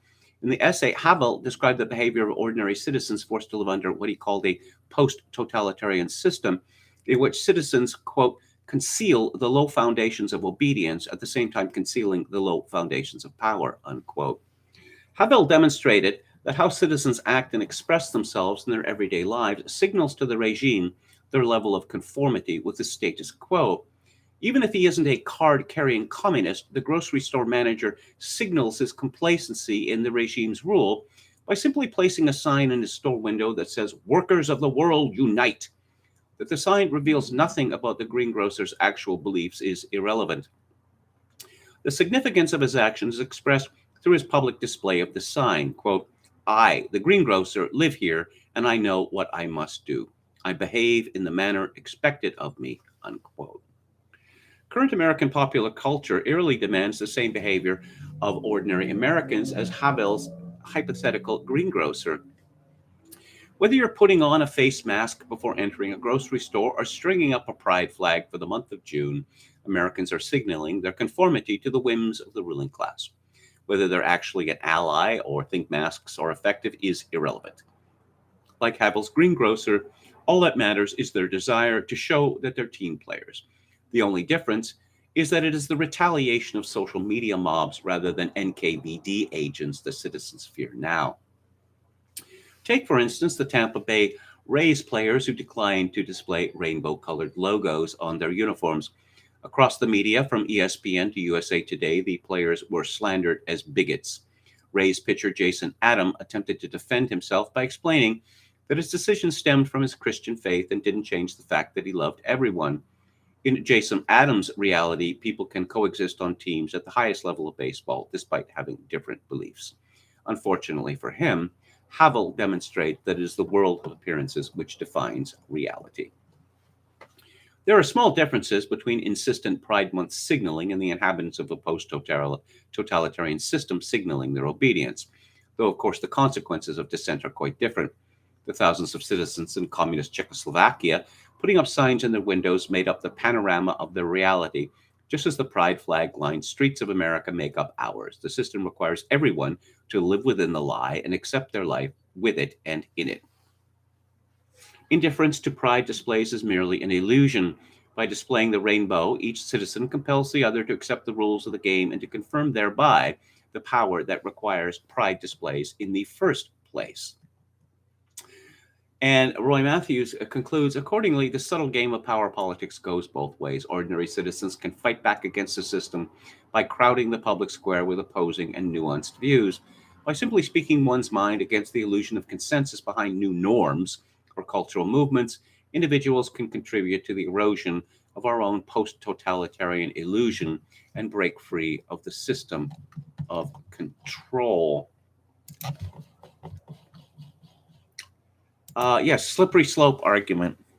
When homosexuality was legalized in Canada and Britain in the late 1960s, oh, we just want to, these poor buggers have such a miserable life. Let's just stop persecuting them. 50 years later, you will grovel before us. You will grovel. We'll make you march in a parade. And disgusting things are happening in public, and we're going to rub your nose in it. That's how powerful we've become. Did anyone see that one coming? Well, they should have. There is a good piece at the Daily Skeptic describing a scandal. White House COVID coordinator Deborah Bricks describes how she tricked Trump and brought lockdowns to America. Yes, she's written a memoir, which she doesn't mention how she got caught breaking her own rules. Thanksgiving 2020. Oh, yeah, but I own so many houses, so it doesn't count. That's the argument that she made. She doesn't even include this episode in her memoir. How about that, huh? And as for lockdowns, hear this. Her book admits that it was a two-level lie from the beginning. We had to make these palatable to the administration by avoiding the obvious appearance of a full Italian lockdown. At the same time, we needed the measures to be effective at slowing the spread, which meant matching as closely as possible what Italy had done, a tall order. We were playing a game of chess in which the success of each move was predicated on the one before it. At this point, I wasn't about to use the words lockdown or shutdown. If I had uttered either of those in early March after being at the White House only 1 week, the political, non-medical members of the task force would have dismissed me as too alarmist, too doom and gloom, too reliant on feelings and not facts. They would have campaigned to lock me down and shut me up, unquote. In other words, she wanted to go full CCP, just like Italy, but didn't want to say that. Crucially, she knew for sure that 2 weeks was not the real plan. I left the rest unstated. That was just a starting point. Quote, no sooner had we convinced the Trump administration to implement our version of a 2-week shutdown than I was trying to figure out how to extend it. 15 days to slow the spread was a start, but I knew it would be just that.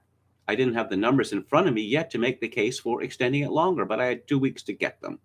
However hard it had been to get the 15-day shutdown approved, getting another one would be more difficult by many orders of magnitude, unquote.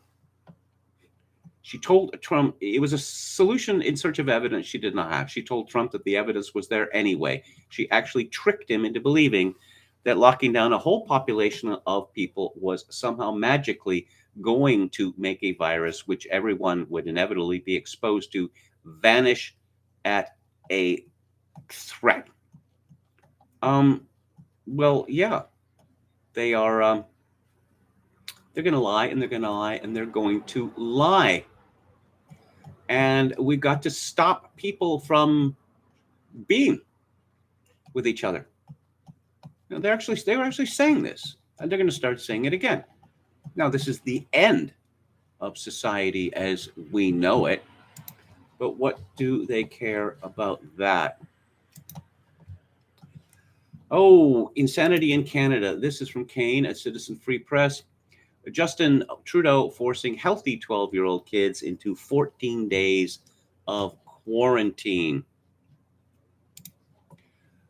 And strange story from the CBC. You know that COVID is not going away, and that it's still a grave threat, right? Perhaps an existential threat, right? On the other hand, not such a big deal. This is from Lauren Pelly at the CBC. By this point in the pandemic, you've likely had COVID-19 at least once, maybe twice, perhaps even 3 times, as some unfortunate Canadians have experienced, all while this virus evolved to become increasingly savvy at infecting us. No, it is not savvy. It is not sentient. Stop carrying on like that. It's clear that reinfections from this coronavirus are the norm, much like with those behind the common cold. Unfortunately, that also means early speculation about one and done bouts of COVID 19 offering immunity against future infections has long gone out the window. Oh, are you taking into account here these people who are reinfected?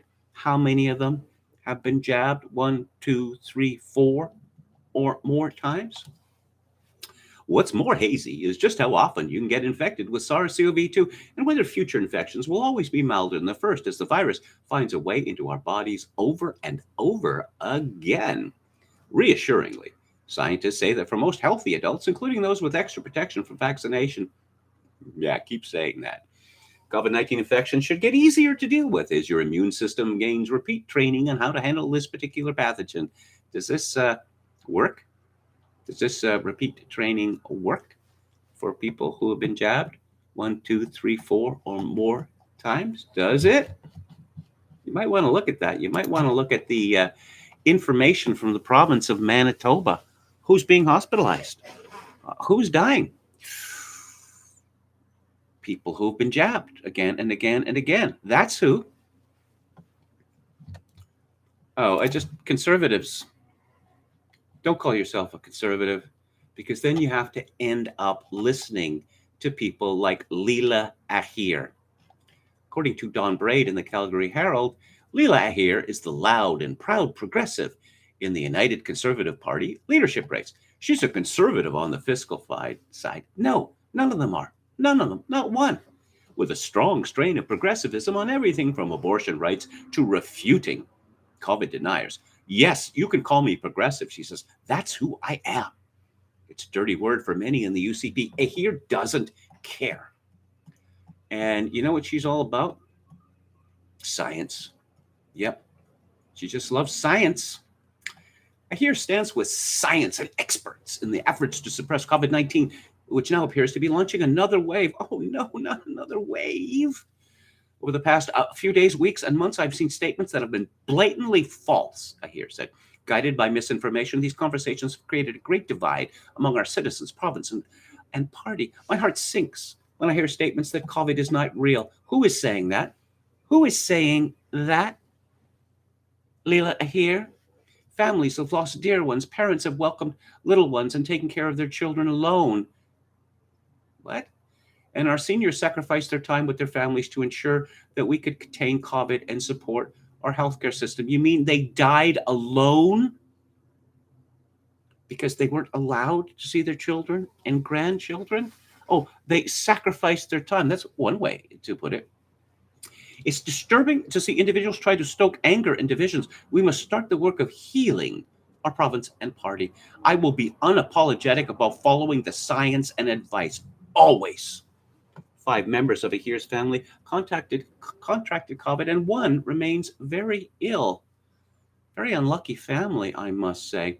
On women's reproductive choice, she calls the U.S. Supreme Court decision overturning abortion rights devastating on so many levels. She says it shows misogyny at the highest level within the U.S. justice system and within the government structures. I stand with every single individual across this beautiful country who have fought for these rights in Canada, for the right to body autonomy. Who's fought for these rights? The Supreme Court decided this. There was no vote. There were no political campaigns. The Critarchs decided, oh, we're a big conservative tent, and now we need to reach out to more people to come into that tent. She's progressive.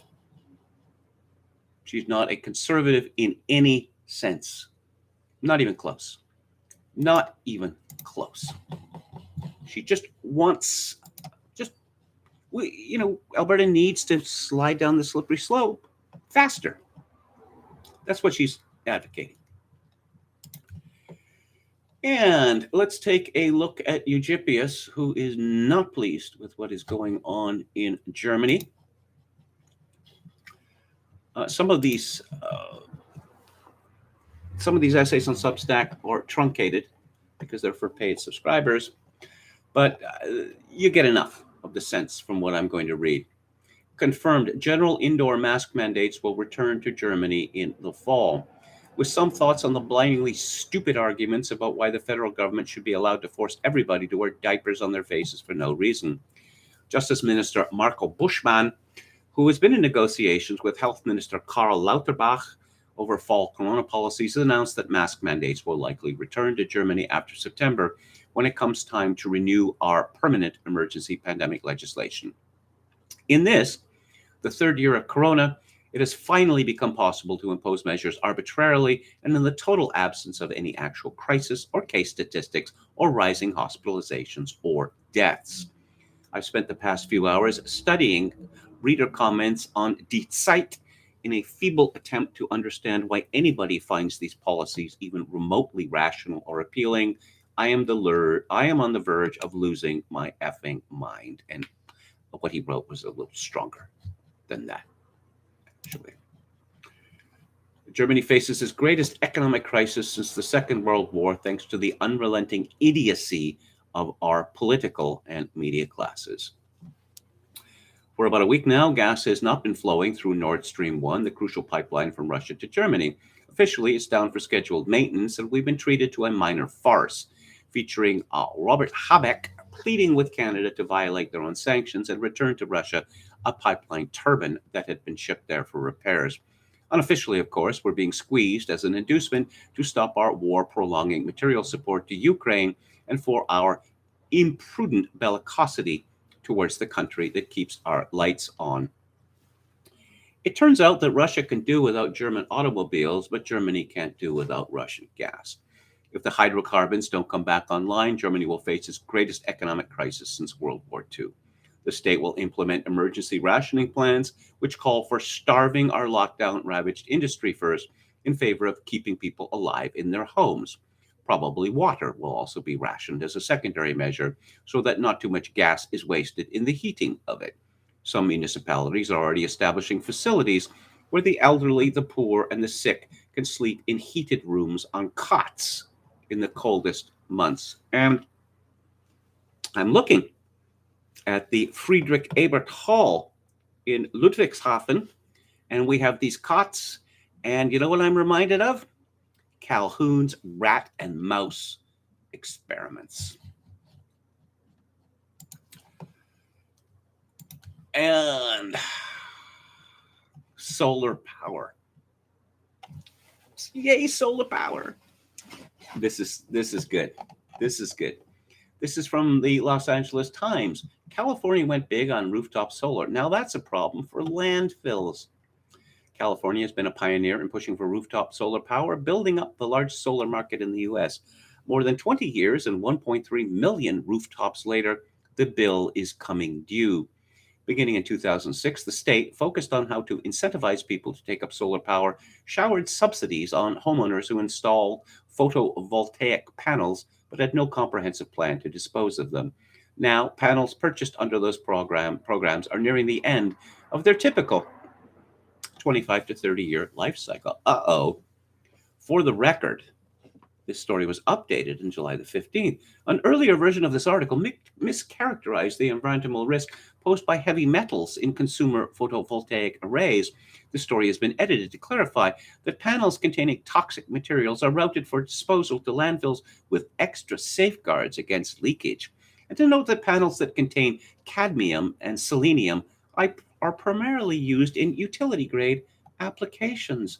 Wow, this goes on for paragraph after paragraph.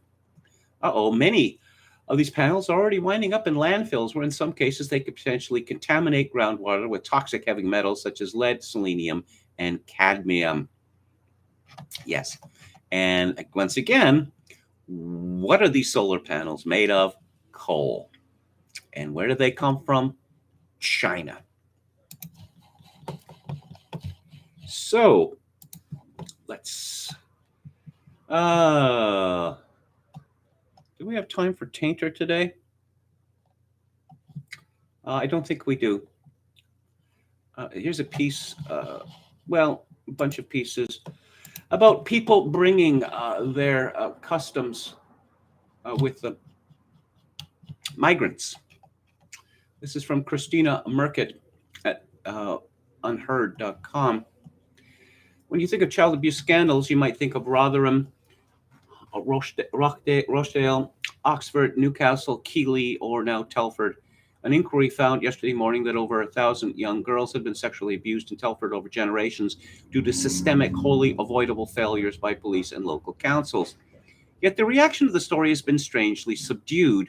While many outlets wrote about the inquiry, within hours the stories were no longer on the homepages of The Guardian, The Independent, or The Telegraph. None of these sex abuse scandals have generated a level of outrage you would expect given the harrowing realities behind them. Ever since the news of the Rotherham child exploitation scandal, described as the biggest child protection scandal in UK history, broke in 2012, the media and establishment has been tiptoeing around the issue. For years, these awful atrocities have been exposed one after the other, yet there has been no national conversation, no social media movements, no calls for heads to roll, for neglect of duty, even though they are ongoing scandals on a scale that would eclipse other Me Too controversies like the abuse of the U.S. gymnastics team. They have received a fraction of the coverage. We live in strange times when there is more media focus on whether a politician touched a journalist's knee or whether Stanley Johnson smacked a woman's bottom than the fact that authorities failed on multiple occasions to investigate an extensive network of pedophiles who are often hiding in plain sight. The pattern is familiar. Young girls in Telford were groomed, lured with gifts and false affection, and then assaulted, drugged, raped, and threatened by men who were mostly Muslim and of Pakistani origin. Authorities were discouraged from reporting signs of abuse. Exploitation was not investigated because of nervousness about race and religion. Agencies blamed the children, not the criminals. A review has led to recommendations and vague apologies, but no police officers, social workers, or counselors have been fired for their incompetence, carelessness, or decision to prioritize political correctness over moral instinct. Just like in other cases, the victims were continuously dismissed by police as troublemakers, silly girls, lovesick teenagers, and little tarts. Those are all direct quotations, by the way, for whom having an older Asian boyfriend was a fashion accessory that they would soon grow out of. They viewed them as child prostitutes, despite the fact that children cannot be prostitutes because they cannot consent to sexual acts. Keep in mind these scandals, these sex scandals, when you hear politicians in Britain gush about how much they love children. They do not love children. They hate children. Again, cultures being imported and certain cultures being imported to Britain. This is from Private Eye magazine, Patriot Games. Oddly, as the Eye went to press, it was the president and two former chancellors still in the running for the Tory leadership whose deep love of country seemed most at odds with their approach to their own personal finances. Nadhim Zahawi went with "this is the greatest country on earth" to express his patriotism, not for his wealth, it obviously isn't. Back in 2011, as a new MP, he bought his home in Warwickshire using a loan from Gibraltar company Burkford Investments Limited.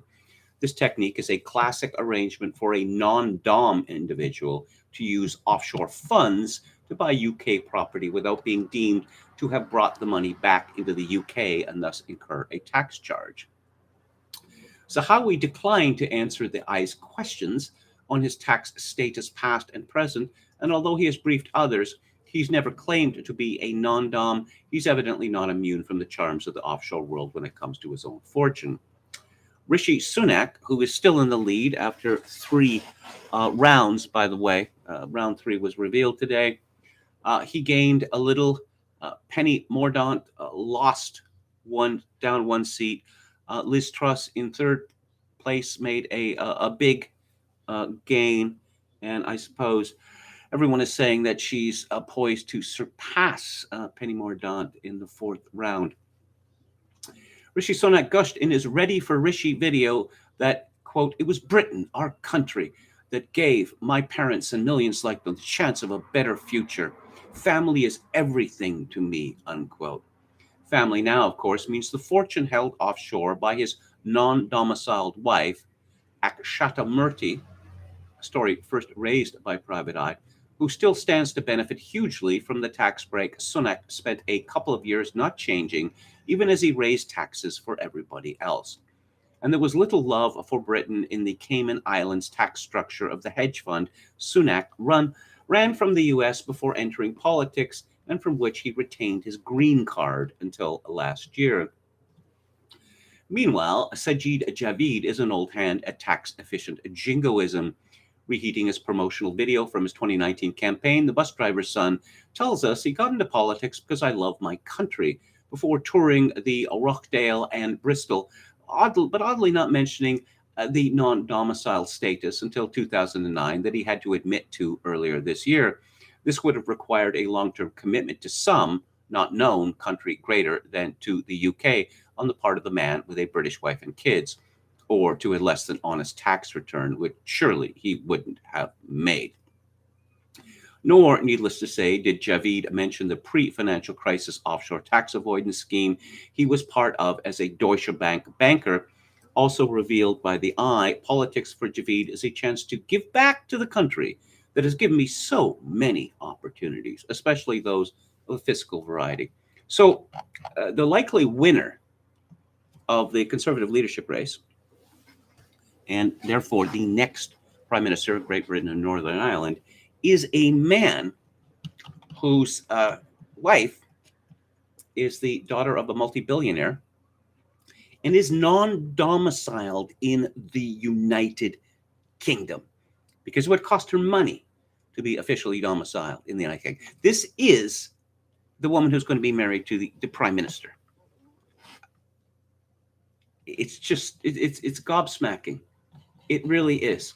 And of course, no one is going to say, I'm sorry, Rishi Sunak, is your primary loyalty to Great Britain, or is it to India? No one would dare ask him that question, because if your primary loyalty is to Britain, then you would insist that your wife become officially domiciled in this country, right? No, no one is going to bring that up. Too ugly. There's a Canadian connection to this next story, and it is from Natalie Winters at the National Pulse. Former British Finance Minister Rishi Sunak, a frontrunner to become Britain's next Prime Minister, has family ties to a technology partner of the World Economic Forum that has advocated for a Chinese Communist Party-style economy complete with trackable digital identities and currency. And as previously mentioned, you know who's the number one sponsor of this? Why, that would be the government of Canada. The father of Sunak's wife, Akshata Murthy, is the founder of Infosys, an Indian information technology company that provides services to a host of Fortune 500 companies and banks. One of the company's leading services is Finacle, a digital banking platform. Murthy remains a foreign citizen with a non-dom status despite her husband's work as Britain's most senior finance chief and expectation of becoming prime minister. Infosys is listed as an official partner of the World Economic Forum, which has been accused of seeking to develop the technological infrastructure to implement a global social credit score system. Social credit scores have been used by authoritarian regimes to deny rights and restrict the movements of individuals who fail to comply with diktats. For the World Economic Forum, social credit priorities would likely focus on left-wing social issues like climate change, diversity, and equity. Far from being a silent partner, Infosys has earned praise from the WEF, being dubbed a global leader in next-generation digital services and consulting. Several Infosys executives have also contributed articles to the WEF website, including the company's global head at President and Chief Compliance Officer. Infosys President Mohit Joshi has penned articles for the site in favor of digital banking, which provides the technological framework for the social credit score system. The WEF has come under scrutiny for attempting to effectuate across the world. And yeah, definitely want more of these people in my country. Strangely enough, 40,000 people from Afghanistan were going to come here. The Canadian government has cut that number off at 18,000. I wonder why. This is from Jack Newman at the Daily Mail. An Afghan migrant who raped and sexually assaulted multiple boys and girls defended his violent abuse as normal cultural practice in his home country. Mohamed Rahman Arsala, 32, moved to Saint-Brieuc in northern France in 2018, where he committed a string of offenses.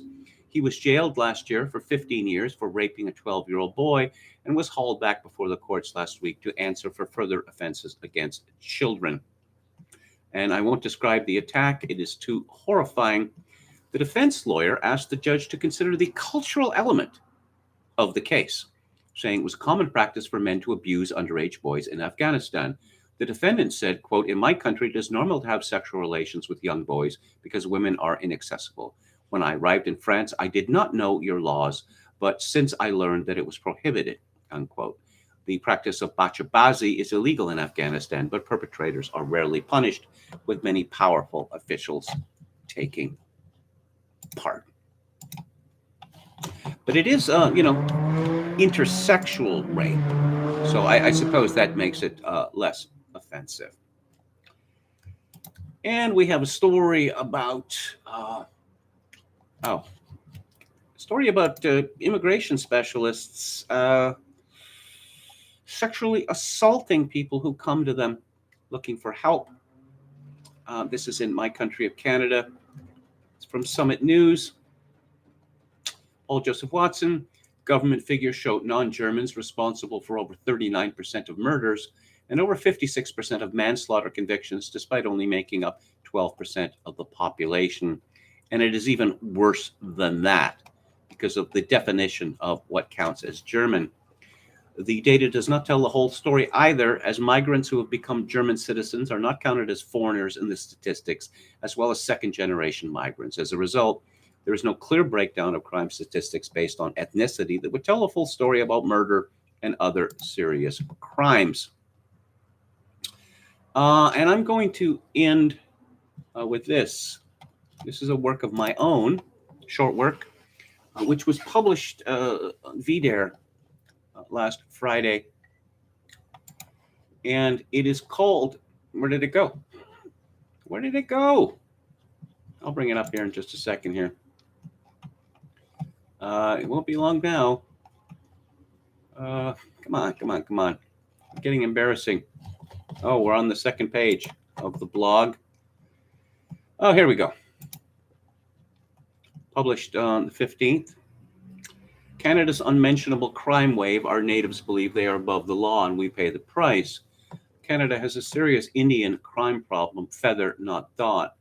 But don't expect it's bought and paid for regime media to tell the truth about it. To Canada's elite, Native Indians are sacred victims, oppressed unto eternity by colonialism and white supremacy. Here are some statistics compiled by Simon Fraser University Emeritus Professor Gary Mauser. The Aboriginal or Native Indian homicide rate is 8.2 per 100,000 Aboriginal population, while the rate for non-Aboriginals is just 1.34 per 100,000 population. Aboriginals are accused of homicide 10 times as frequently as non-Aboriginal Canadians. The homicide rate on reserves is more than 6 times the rest of Canada. On-reserve homicide rate is 13 per 100,000 people versus 2 per 100,000 off reserve. As one would expect, Native Indians are disproportionately incarcerated in Canadian prisons because they commit far more crimes. But federal corrections investigator Ivan Zinger calls this appalling and shameful.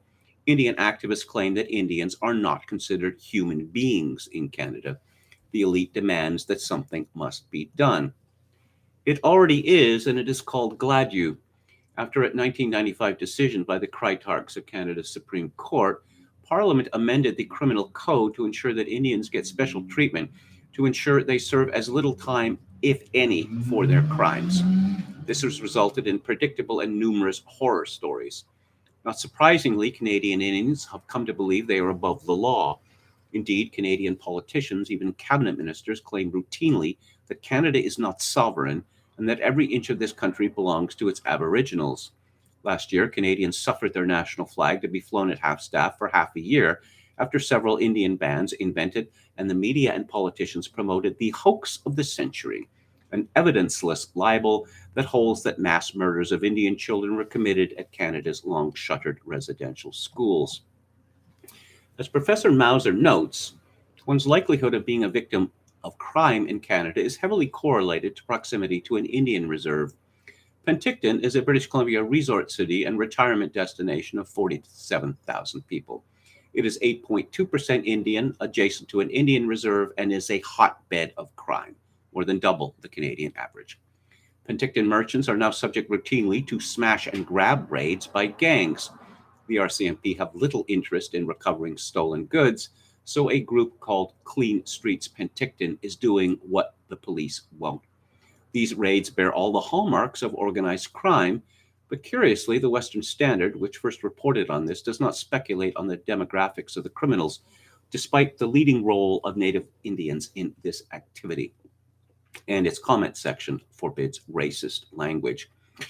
The RCMP has denounced Clean Streets Penticton as vigilantes, while the mayor tutted, "We don't want to operate in ways that create more stress in the community." It is just a matter of time before they're canceled for being racists. Just another week in Soviet Kanakistan. And I highlighted a link to 3 of these horror stories. There was one I wrote about at the time, which was 20 years ago, and I just defy anyone to hear about this and not be outraged. This is from July 12, 2002, the Jewish Independent. Libin attacker sentenced by Pat Johnson. The only adult among the 3 people who attacked Joel Libin on a West Side street 2 years ago will spend the next 3 years in prison.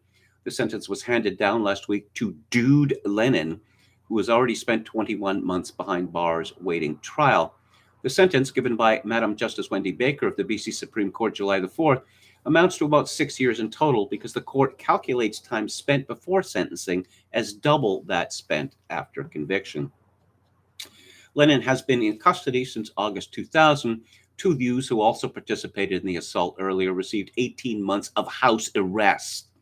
The Libin family was angered at the sentences received by the youths and were not satisfied with the sentence handed down to Lennon. "I wasn't expecting much, and in that regard, I wasn't disappointed," said Joel Libin's father, Len. "I don't think anyone could satisfy me." Joel Libin, now 19, was considered medically dead when the ambulance arrived after the beating on August the 19th, 2000. Paramedics revived him, and he spent several months in a coma before beginning an arduous rehabilitation. Libin, who had been an excellent golfer and a good student, has not picked up a golf club since the attack and has struggled to complete his courses at college, said his father. In an earlier news conference after the young offenders were sentenced, Joel Libin spoke of the difficulties he has in everyday living. Though he looks the same on the outside, he said everything has changed for him. Now, this is a very sensitive It does mention the Musqueam Indian Band in South Vancouver.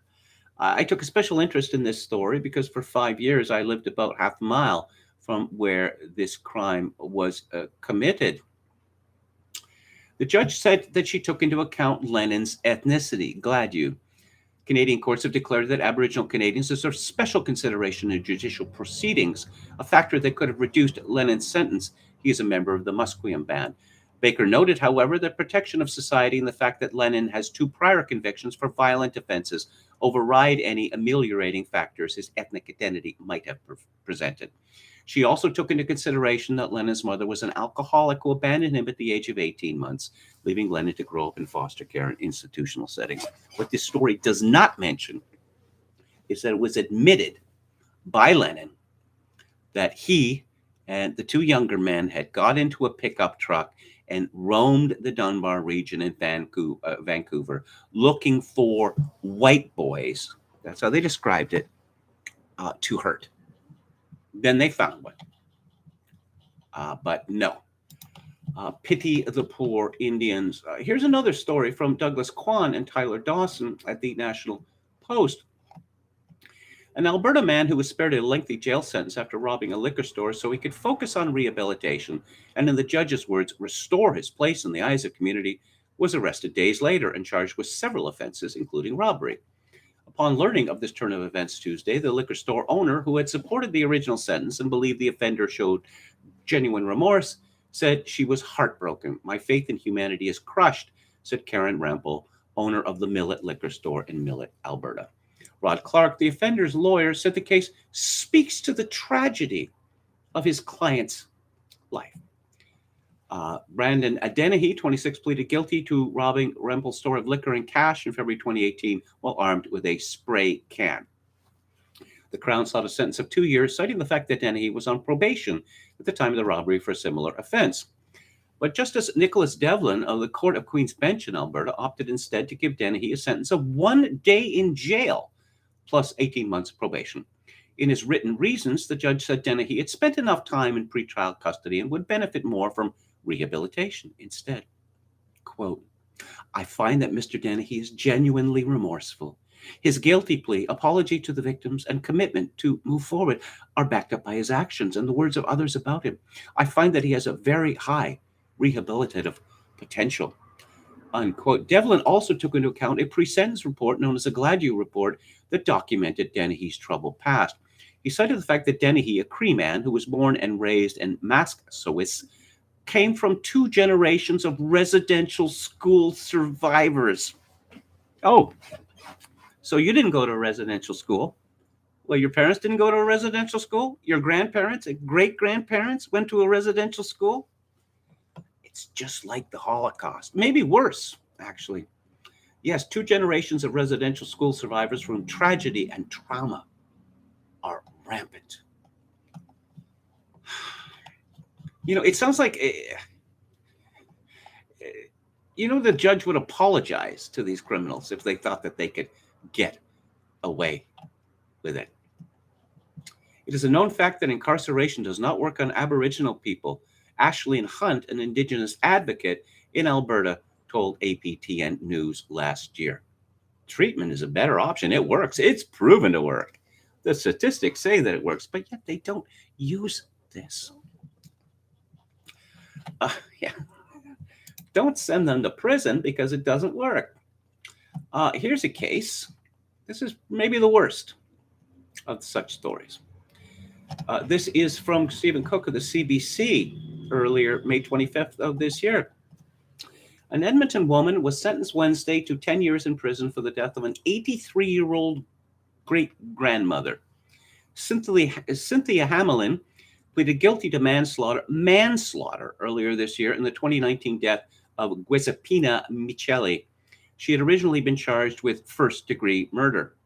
Victim impact statements read Wednesday in Edmonton Court of Queen's Bench described Micheli as a loving woman of faith who held together generations of family, her loss leaving a hole in the lives of relatives and residents of the seniors' home where she was attacked. I don't understand how anyone can harm a tiny, frail 83-year-old woman, Micheli's daughter, Maria Felice, wrote in her statement. Michelli died in hospital a month after being beaten and robbed in her own home. According to a agreed statement of facts, Hamelin deceived her way into the Piazza Italia seniors residence in the Macaulay neighborhood in July 2019. At the time, she was facing almost 24 break and enter charges related to seniors' assisted living residences. Hamelin was under 24-hour house arrest and ordered to stay away from seniors' facilities. After gaining entry that night, she stole a wallet belonging to another resident before entering Michelli's suite. Hamelin locked Michelli inside and assaulted her. Michelli suffered a fractured right hip, 5 broken ribs, and bruises to the forehead, arms, and chest.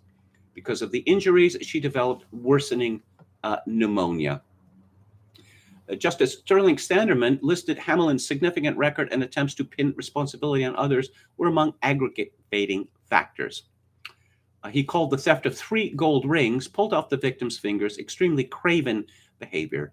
The rings, including a wedding band and a family ring from Italy, were never recovered. The sentence was in line with the 10 years requested by the Crown, but above the 5.5 to 7 years suggested by defense lawyer George Isaac.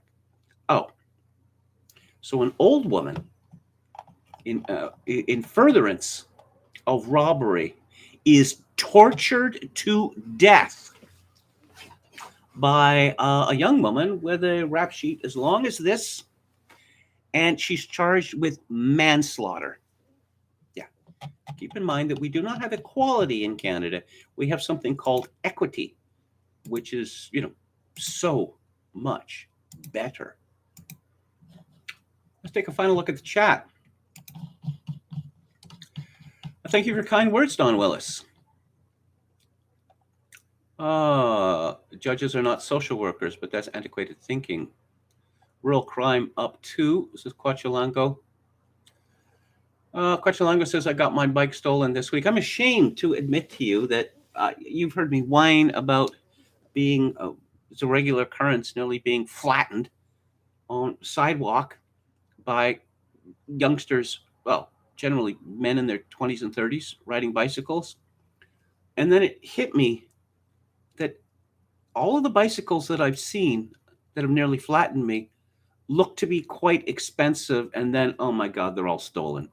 They're all stolen. Too bad Prince Philip is dead. He might have said something rude to this clown when he comes to meet the Queen. If British politicians were loyal to their country, there wouldn't be anybody named Sunak living in it, says Palco ISU88. Yes, this is the white supremacy where, they just portion of white people goes down and down and down towards a minority relentlessly.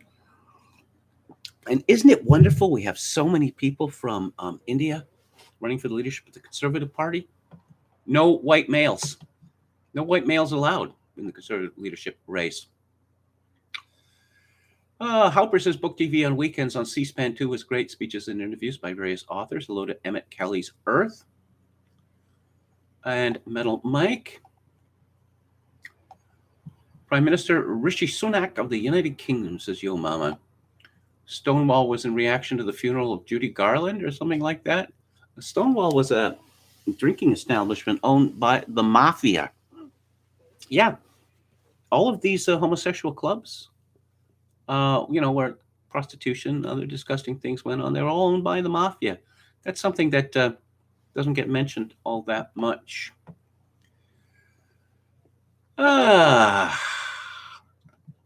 I think I'm going to wrap it up now.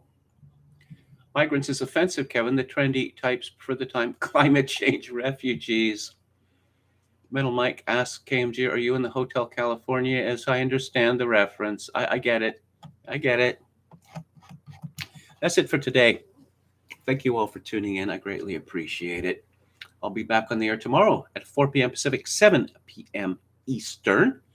If you'd like to make a donation to the live stream, my PayPal account is linked to kevin_grace@hotmail.com. If you are in Canada, donations may be made directly to the live stream via interact@kevingrace@shaw.ca. And I leave you with this. In these days of social atomization and civilizational collapse, I do dearly wish that you, my dear viewers and listeners, manage to forge a genuine human connection to ease the burden. Good night.